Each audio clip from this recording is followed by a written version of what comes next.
Morning, all, and we have got ourselves up to Colorado, which means we've also got ourselves up to Quebec. The Quebec Nordiques / Colorado Avalanche franchise is one that has had its low points.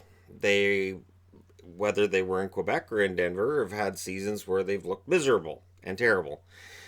And the way that they've handled that, well, it's been different. Colorado hasn't really ever bottomed out as badly as Quebec did. And if you're going, well, wait, remember those years back? No, it was nothing like Quebec, what they went through. The Nordiques came in, of course, via the WHA on their way in. The WHA teams got pillaged pretty badly, with the exception of the Oilers. And it took a while for Winnipeg to recover at all, and they never really fully did. And I would argue that while Quebec had some amazing seasons in the 80s, the way that the NHL greeted the WHA teams was it's much of a greeting at all. But they ended up moving from Quebec to Colorado. And, of course, that is an event that made Marcel Aubut unpopular. But I'm going to get into that. Before we get into that, I'm going to look at the all-time leading scorers. And yes, this is the points scored by these players for both Quebec and Colorado and nowhere else. Joe Sakic leads the way. He was the face of the Nordiques at the end of their run and the face of the Avalanche up until now, really. As their general manager, he's still kind of the face of the franchise. And I know Nathan MacKinnon is the big star, and there's all kinds of pretty darn good players in Colorado, and yet Sakic's still the guy you think of when you think of the Colorado Avalanche. 625 goals, 1,016 assists, 1,641 points. Not bad. Pretty good. Peter Stastny in second at 380 goals, 668 assists, 1,048 points. Also not bad. And you have to wonder with the Stastnys, if they had come over at age 18, if they'd all played in the NHL at age 18. Anyways. Michel Goulet, 456 goals, 490 assists, 946 points. I always thought it was criminal that he was traded before he got 1,000 points with Quebec.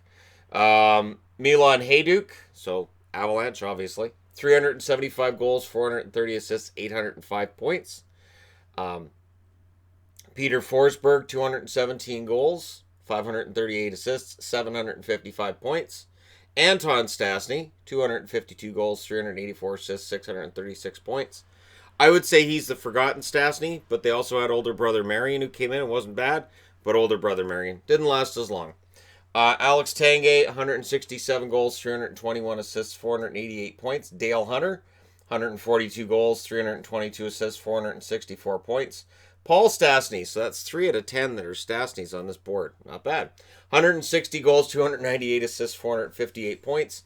And Matt Duchene, 178 goals, 250 assists, 428 points as a member of the Colorado Avalanche. So with that top 10 out of the way, when you look at your wins leaders, well, Patrick Roy is going to be at the top for a while. 262 wins, I should say. Semyon Varlamov at 183 wins. That's where he'll stay because he's gone to the Islanders. DanBouchard, 107. Peter Budaj, 101. And David Abbotsford, who I'm pretty sure was the one who took over from Patrick Roy. That's not a gig you want. You don't want to be following up Patrick Roy.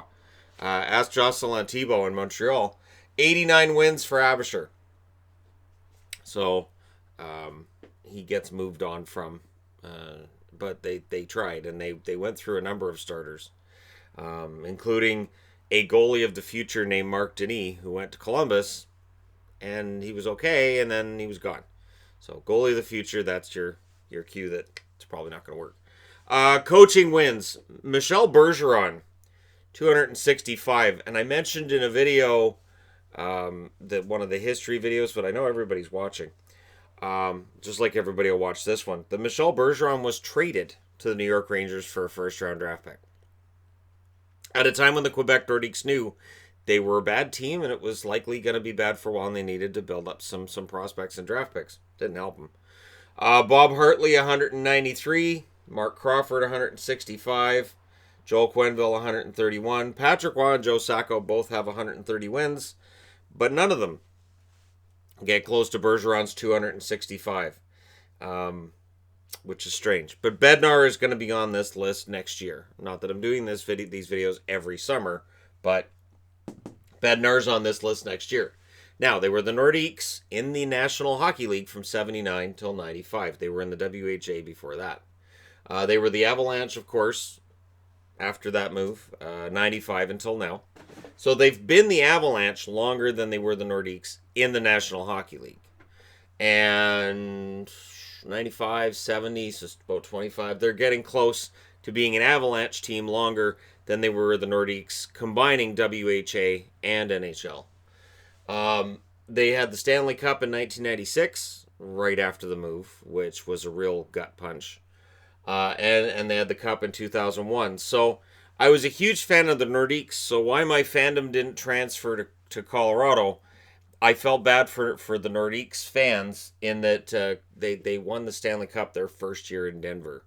And I thought, wow, that's a nice way to reward those long-suffering fans in Quebec that have watched nothing but crap for the last half a decade. And I don't think I ever fully got past that. The thing is, Marcel Aubut sold the team to Comsat for $103 million because they needed a new arena. They were going to start losing money. They hadn't actually started losing money yet, but they were going to. Aubut knew that, so he was like, we need a new arena. And the province kind of went, sacre bleu. And, yeah, I butchered that. Yeah. The one thing that looked bad at the time, and I remember this, they had a Save the Nordiques rally, and about 300 people showed up.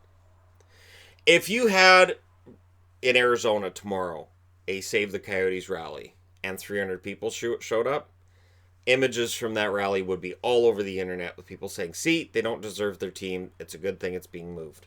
Regardless of why only 300 people showed up, the optics looked bad.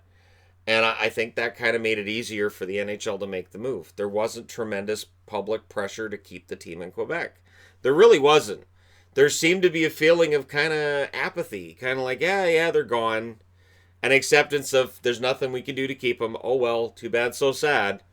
Which left the NHL kind of having an easy job of, all right, we'll take this then. Don't follow us. And a lot of Nordiques fans didn't. So what Comsat President Charlie Lyons said was, we are bringing winners into Denver, because at the time their move to Denver, yeah, they're a winning team. They're playing pretty darn well, but they're missing a goalie. We'll get to that. Quebec was in the playoffs 9 out of 16 seasons. That's for 56%. Most of those seasons, 16 out of 21 teams make the playoffs. So it's not as solid a playoff record as it looks. Denver, on the other hand, 15 out of 24 seasons in the playoffs, 62.5%. That's a more impressive number due to the fact that there are way more teams in the league. However, in recent seasons, if you want to look over the last decade, that percentage dropped dramatically. I don't think it's going to drop again. I think they're going to be a playoff team for a while now. You look at what Cale Makar did for this team in the playoffs. Now they've got Byram on that blue line. That's why they were able to move Barry. They got Kadri for their oh man, this team is going to be. And I'm going to do a video on Colorado's lineup too pretty soon, because there's some additions they made and some things that are looking good for their future. But if we look at their past and we look at their team captains, Mark Tardif was the captain for the Nordiques as they got into the league in 79. He stayed there till 81. Robbie Ftorek had the captaincy briefly in 81. Andre Dupont, 81 to 82. Mario Marois, one of the most fun names in the history of hockey, 83 to 85. Peter Stastny, 85 to 90. Stephen Finn, 90 to 91. Joe Sakic, 90-91, and 92 to 2009. So 91-92, it was actually Mike Huff that's listed as the captain. Adam Foote, 2009 to 2011. Milan Hajduk, 2011 to 2012. And Gabriel Landeskog has been captain since 2012. So not a long captain's list. Good. Perfect. That's why this board has actual white space, because they didn't have 80 captains to put up there because they didn't share it between 5 guys every year. Top 10 draft picks, however, it's a long list for Quebec considering they had a top 10 draft pick in 87, so they didn't have any from 79 to 86. Brian Fogarty was drafted at number 9 that year. 1988, Curtis Lecision at number 3, and Daniel Doré at number 5. So, one of those picks for Michel Bergeron. All right. You want our coach? Gonna have to trade us number 1 draft pick. What? 1989. And the weirdest thing is Phil Esposito going, done. Give me the coach. Okie dokie. 1989, Matt Sundin is drafted first overall. 1990, Owen Nolan's drafted first overall. In 1991, Eric Lindros is drafted first overall because Quebec sucked. Eric Lindros was vilified for the fact that he would not put on a Nordiques jersey when they drafted him. He wouldn't even think about going to Quebec. And people blamed his dad. They blamed his ego. They blamed whatever they wanted to. The fact was that by the time 91 rolls around, he has good reason to be suspicious of Quebec's future in Quebec and just of the entire organization and not wanting anything to do with it. And then the fact he doesn't go to Quebec makes Colorado a Stanley Cup champion. And we'll get to how that happens when we get to the trade part of the board. Todd Warner's drafted 4th overall in 1992, while Lindros sits out rather than reporting to his team. Jocelyn Thibault gets drafted 10th overall in 1993. Lindros, of course, endearing himself to the hockey community everywhere by not signing with the team that drafted him and not even being willing to think about it. Now, that's the last top 10 draft pick for Quebec. We don't get a top 10 draft pick for Denver until 2009, when the Colorado Avalanche draft Matt Duchene at the number 3 spot. 2011, they draft 2nd overall, Gabriel Landeskog. 2013, they draft 1st overall, Nathan McKinnon. 2015, they draft 10th, Mikko Rantanen. 2016, they draft 10th, Tyson Jost. 2017, they draft 4th, Cale Makar. And 2019, Bowen Byram is drafted 4th with a draft pick acquired from the Ottawa Senators. I expect to see Thank You Ottawa chants when he starts playing, because I think he's going to be pretty deadly. And the fact they got Makar and Byram, yeah, that's just insane. And then you look and they got Landeskog, McKinnon, Rantanen. That's their killer line. They drafted them 4 years apart, all top 10 draft picks. So when we talk about teams, needing to go through that rebuilding process, you need to draft well. So Rantanen was a number 10 draft pick. That's fantastic for them. Jost at number 10, we have yet to see him realize that top 6 potential, but I do believe that it's there. I do. Now, retired numbers, these are not shared, really. Quebec retired J.C. Tremblay's number 3, Mark Tardif, number 8, Michel Goulet's number 16, and Peter Stastny's number 26. The Colorado Avalanche have retired the number 19 of Joe Sakic, the number 21 of Peter Forsberg, the number 23 of Milan Hajduk, the number 33 of Patrick Roy, the number 52 of Adam Foote, and the number 77 of Ray Bourque. And I say they don't share it because in some cases when a franchise moves, they may honor retired numbers from the previous franchise, from where they were moved from. Previous city, I should say. It's still the same franchise. From the previous city. And in some cases they'll just say, well, it's fresh start, so you get whatever number you want. I actually like the idea of honoring the past and saying, you know what, they're in a new city, but we honor that those numbers were retired by that city before it came here. But that's me, and it's fine. I get both sides of the argument, and that's fine. Now, notable trades by the Quebec Nordiques are in purple, and by the Colorado Avalanche are in red. June 9th, 1979, Quebec keeps Réal Cloutier in exchange for a number 1 draft pick. That number 1 draft pick goes to Chicago. It's number 3 overall, and it's Denis Savard. Yeah, it's a mistake. It's a huge mistake, but at the time, Quebec doesn't want to be losing players because Réal Cloutier's rights were owned by Chicago, and Chicago could have gone, hey, that big 7, what do you have, 70 goals that 1 year? Yeah, we'll take him. This is what was going on with WHA teams when they entered the NHL. Their best players were just being handed off to NHL teams. Here you go. Here, you guys take that guy. And then you guys, whatever you guys have left, just cobble together a team. September 15th, 1980, Quebec acquires Andre Dupont. Philadelphia acquires a 1981 7th rounder. Andre Dupont has a decent career in Quebec. January 30th, 1981, Quebec acquires DanBouchard, and Quebec acquires DanBouchard, Calgary acquires Jamie Hislop.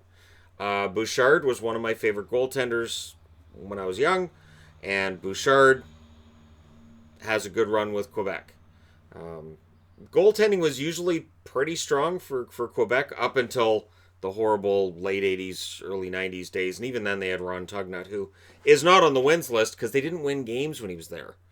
They didn't. It's amazing that he didn't just storm off the ice at any point and say, to heck with this, I'm done with this. I think that's what, I know Greg Mellon at one point got frustrated. I'm pretty sure it was with Quebec that he just wasn't staying there. June 8th, 1983, Quebec acquires Tony McKegney, J.F. Sauvé, Andre Savard, a 1983 third.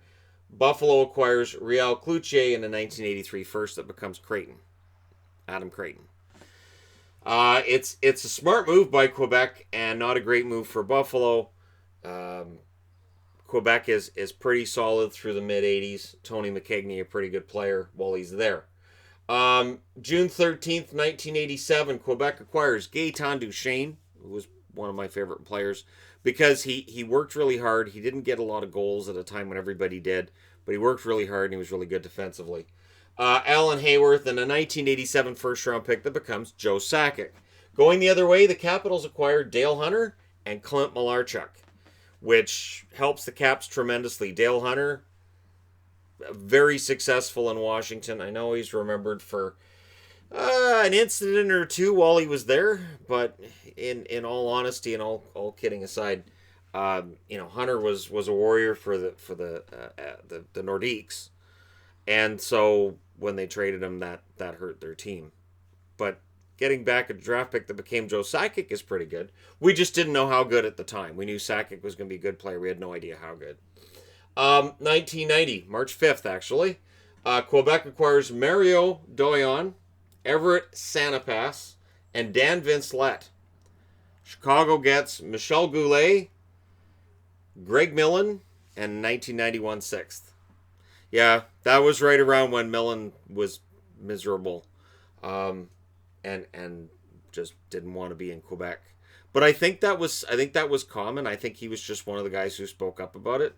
Again, everybody attacks Lindros and, how dare he, and with his ego, and he should just go wherever he's drafted. There were a lot of people who understood why. And I think there were a lot of hockey players who understood why. They just weren't saying so publicly. They didn't want to, get targeted as hating on the Nordiques and whatnot. But I think there were a lot of people that understood that the franchise was floundering. So, as the franchise flounders, March 6th of 1990, a day after they traded Michel Goulet, who was one of the faces of the Nordiques throughout the 80s, they trade the other one. Quebec acquires Craig Wolanin and Randy Velishek for Peter Stastny. So, legend, 1,000-point scorer, and they get back two defensemen who don't bail out Quebec on any level that year, obviously, or the year after. And this is why when people talk about legends and they should have traded this guy, they could have got something for him. Sometimes just holding on to a guy, keeping him in your organization is the best move if you can make it work, even if it's just for optics. And it would have purely been for optics, but the optics were simple. You have a number one draft pick sitting out, not wanting to play. And you've got star players, can't wait to get out the door fast enough. And they were selling their fans on hope. Like, okay, we're bad. We're really bad. But it's going to get better. You just wait till you see these kids. You're not even going to believe it, how good they are. Now, in their favor, June 30th of 1992, so that would be shortly after they draft Todd Warner, they made the deal of the century with the Philadelphia Flyers. Bobby Clark, not his smartest move. And when we get to the Philadelphia Flyers and their trade history, when I do their history video, there are some trades that Clark made that didn't work out very well. Quebec acquires the following: Steve Duchene, Peter Forsberg. Stop there. Stop there, and you've already got a trade that's pretty darn good for Quebec. But we're not. We're not stopping. Ron Hextall, Kerry Huffman, Mike Ricci, who had only been drafted 2 years before, 1993 first, which becomes Jocelyn Thibault, 1994 first, and $15 million for Mr. Robu. He likes money. $15 million. So it's, yeah, you're giving us half your team, but what monetary reason do I have to accept this deal? Now, of course, famously, they also made a deal with the Rangers that involved Doug Waite and numerous other pieces. Or no, was it Waite or Monty? Doesn't matter because it didn't go through, right? And it's funny because the better offer was the Philadelphia one. So basically, they made a deal with two different teams, and then an arbitrator had to come in and go, okay, wait, what? You traded the same guy twice. Can't do that. So somebody somewhere, hey, you know what would be great? If we could trade Lindros twice, we could get half the Flyers and half the Rangers. That'd be awesome. We'd replace our entire team. Let's do it. We'll trade him twice, and then the Flyers and the Rangers can fight over him. Yeah, it was bizarre. June 28th, 1994. Quebec, they lose this one, to be honest. But this is the one that made a rant by Don Cherry occur that continued for a while. How dare the Leafs trade Wendel Clark? Wendel Clark, Sylvain Lefebvre, Landon Wilson in the 1994 first go to Quebec. Toronto gets Garth Butcher, Matt Sundin, Todd Warner, and a 1994 first. That's the one they got from Philadelphia in exchange for Eric Lindros. So Matt Sundin became a Leaf, but all you heard on Hockey Night in Canada was about how wrong it was that Toronto gave up Wendel Clark. And you could kind of understand why the Quebec Nordiques made this move. They make this move with the idea that they need some sandpaper. Sundin, they've got a lot of talent up front now. They got Forsberg in there. They're good. Sakic's really, really good. They don't really need Sundin. He's kind of a redundant part. But Sundin's fantastic for Toronto, as Leafs fans know. And it's one of those deals that it definitely ends up being a loss for the Nordiques, even though you can understand what they were thinking at the time. So that's the last deal on the board from the Nordiques, because a year later they get moved. And after getting moved, October 3rd, 1995, the Colorado Avalanche acquire Claude Lemieux, the Islanders acquire Wendel Clark. And then, of course, Clark ends up going back to Toronto shortly thereafter. Claude Lemieux, a key guy for the Avalanche. While he's also very much a hated player among his rivals and any opposition of any sort, whether it's coach or player, he is a playoff guy. He puts up a ton of points in the playoffs. October 26, 1995, so still as they build up to becoming champs in 1996, Colorado acquires Sandis Ozolinsh, San Jose acquires Owen Nolan. So that's another number one draft pick, gone. All three number one draft picks from 89, 90, 91, they're all gone from the organization by 95.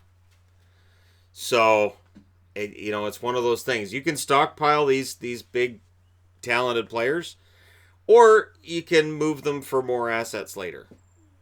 So, they did that. And it worked out pretty darn well for them for the most part. Although, like I said, I know they lost the Sundin deal. I get why they did it. But the Nolan deal turns out to be pretty good, because Ozolinsh is pure offense on that blue line. And he turns out to be an up and down kind of player. Eventually I'll do a history video where I talk about his career. But Ozolinsh fits in really, really well with the Avalanche right from the get-go. December 6th, 1995 is where Colorado wins the Cup. I know they won't officially win it until June of the following year, but December of 95, they fixed their problem, which is in net. No offense to Stefan Fiset, but Patrick Roy is an upgrade. Patrick Roy is added, as is Mike Keane. And we talk a lot about Roy and how important he was. So was Mike Keane. Keane was a guy that Montreal threw into this deal that bewildered most of us at the time. Like, why is Keane thrown into this? In response, Montreal acquires Andrei Kovalenko, Martin Rusinski, Jocelyn Thibault, and immediately a lot of people go, wait, that's all you got back? It was played up that Jocelyn Thibault was a young French goaltender, and he had a good pedigree, and who knows, he could be next big star. Patrick Roy's on the downside anyways. He's probably not going to play much longer. We could see Patrick Roy won 262 games with the Avalanche. He did play quite a while longer. November 20th, 1997, Colorado acquires Sean Donovan and a first-round draft pick that became Alex Tanguay. Going to San Jose, Mike Ricci, and the 1998 second-round pick. It's notable because Tanguay becomes a major player for the Colorado Avalanche. Ricci went on to have a good run with San Jose as well. No argument there. November 3rd, 1999. Colorado acquires Brian Rolston and a 2001 first-round draft pick. Boston acquires Martin Grenier. Nope. New Jersey acquires Claude Lemieux, a 2000 number 57 overall pick, and a 2000 first-round pick. Claude Lemieux goes to New Jersey and, wins the Stanley Cup, which he had done in 95 before they got him. And like I said, Lemieux, he wears out his welcome, but he also wins a lot of cups. So, if you're going to argue why he doesn't belong in the Stanley Cup, you can say Claude Lemieux was an irritant, and he never really had a lot of goals. But if you want to argue why he belongs in the Stanley Cup, or in the Hall of Fame, you just bring up his Stanley Cup record. And it is hard to argue that he didn't have an amazing time winning Stanley Cups almost wherever he went. I can't think of anywhere he didn't win a Stanley Cup, but I'm saying almost just in case there's somewhere I'm missing. I'm forgetting. Yeah, I probably need to do a Claude Lemieux history video at some point too, right? So, now we'll get to the one that involved Boston. March 6, 2000, Colorado acquires Dave Andreychuk and Ray Bourque. And that's a day that just gutted me as a Bruins fan, because I understood. Bourque wanted to win, and Boston never won him a Stanley Cup. Just one of those things that just stuck with me. Boston got Martin Grenier, I should say. Sammy Paulson, Brian Rolston, and a first. Now, I liked Rolston a lot. Was it worth losing Bourque to get Rolston? Probably, but for me, it was tough because I got to watch Bourque hold up a Stanley Cup, but he had to go somewhere else to do it. So it's a deal that Colorado makes that helps them get this 2001 Stanley Cup. They would go on and play for Raymond Bourque. They were motivated by the idea of getting this legend a Stanley Cup. So you could argue that the Bourque wasn't really a key contributor to the 2001 Avalanche. I would counter, without Ray Bourque on that team, you lose a driving factor that got them to the Stanley Cup and got them that win.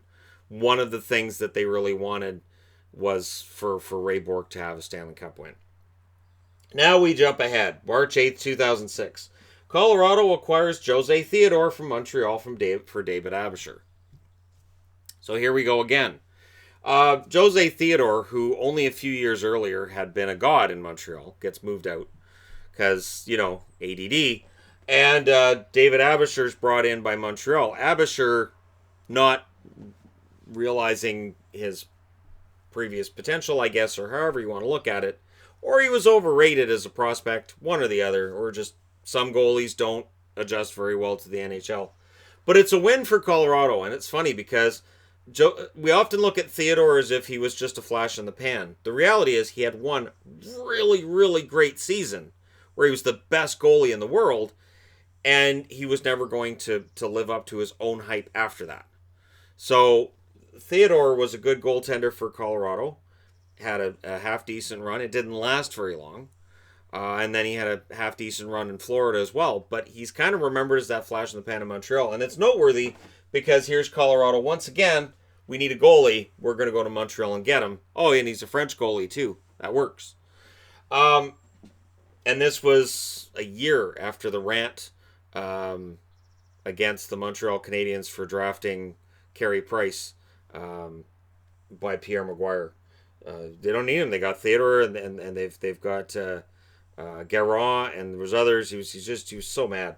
Anyways, June 24th, 2008, Colorado acquires Matt Hendricks. Boston acquires Johnny Boychuk. That's a steal for Boston. February 19th, 2011, Colorado acquires Eric Johnson, Jay McClement, and a 2011 first. St. Louis acquires Kevin Shattenkirk and Chris Stewart. Stewart's one of those guys who was supposed to be this big power forward, and he had the tools that just never quite got put together, at least not for very long at the NHL level. And Shattenkirk, of course, was pretty good for St. Louis, and now has moved along. He's with the Rangers. Johnson, on the other hand, he's still with Colorado. Pretty even trade, I think. June 26, 2015, Colorado acquires Nikita Zadorov, Mikhail Grigorenko, JT Compher, and a 2015 second. Buffalo acquires Ryan O'Reilly and Jamie McGinn. I could go on. I could say this is kind of a saw-off. Zadorov's been solid for them on the blue line. JT Compher, I think there's still more there offensively. I think his numbers could go up. And Ryan O'Reilly, I think it was an unworkable situation in Colorado ever since the offer sheet he signed with Calgary. I think that was where O'Reilly's days in Colorado were numbered. Because it put Colorado in a position where they just weren't happy. He wasn't happy. It just didn't feel like it worked. And then he goes to Buffalo and has a decent few seasons. And then he went to St. Louis. And I'm not sure what happened with Ryan O'Reilly in St. Louis. People really don't talk about it very much. Other than Cup, Conn Smythe. But he would not have reached that in Colorado. Ryan O'Reilly needed to be in the right situation. Colorado was not it. November 5th, 2017. This is where the three-way trade happens. And I had to kind of write all this down and make sure I was keeping track of everything. So if I miss a prospect or player. Let's get into what Colorado got here, shall we? Shane Bowers, Andrew Hammond, Samuel Girard, Vladislav Hamenev, 2018 second-round pick, and a 2019 first, which became Bowen Byram. Nashville acquired Kyle Turris, and Ottawa acquired Matt Duchene. So what happened here is Matt Duchene's available because Colorado's unhappy with it. It's not working. The relationship between the team and the player is not working. And Colorado acquired a lot for him. I don't know how else to put it. Girard, who came in through Nashville, has become one of their top defensemen. I would say top four, right? Now, Nashville, a team that's not exactly lacking in defensemen. I could understand why he was available. Shane Bowers, I still think that could come back to haunt Ottawa at some point. Hamenev has not made it yet at the NHL level as was expected, but injuries have held him back. And then, of course, Byram, who looks like he's going to make up part of that two-headed monster with Makar on the blue line. And made it so they could trade Barrie and bring in Kadri. So, in a way, Ottawa helped them get Kadri, too. All right, and getting towards the bottom of the board, I promise. June 22nd, 2018, Colorado, Philip Grubauer, Brooks Orpik, Washington gets back a second-round draft pick. Now, of course, Orpik's money, they needed to get it off the books in Washington, so they trade him to Colorado with Grubauer. They know Colorado's going to buy out Orpik. Washington then re-signed Orpik as a free agent at a much lower dollar value, and they saved that cap money. It was a brilliant move by Washington, and it benefited Colorado, and the Grubauer ended up being the goaltender that they needed. Gets them into the second round in 2019. June 28th, 2019, so this is a trade that was made like 2.5 weeks ago now. Colorado gets Andrei Burakovsky. Washington gets Scott Kosmachuk and a second rounder and a third rounder in 2020. And it'll be very interesting to see how Burakovsky fits in with this team and whether or not he finally reaches those totals that we had expected of him offensively when he came into the league. There's been flashes here and there. He hasn't been consistently able to stay there, and we'll see whether or not a trade to Colorado makes that happen. The Avalanche are a team that showed in the playoffs that they're to be reckoned with, and adding Makar to that lineup, deadly. I really honestly look at Colorado right now and say, you know what, there's a lot of people who are underestimating them. I could see them adding a third Stanley Cup, I'll say in the next 3 to 5 years. I'm not saying this year, I'm not, they're going to be, no. But I could see it in the next 3 to 5 years, the Colorado Avalanche adding another Stanley Cup. And if they do, Joe Sakic at that point would look like a god to people as a general manager. But there you go. The history of the Quebec Nordiques, Colorado Avalanche. Apologies for the length on the video, but hey, it's a lot to get over and to talk about and to work around. And hey, thank you guys so much for watching, for your time. Greatly appreciated. Don't forget to hit like and subscribe if you're browsing your way through. You just happened upon this video. I'll talk to you again soon.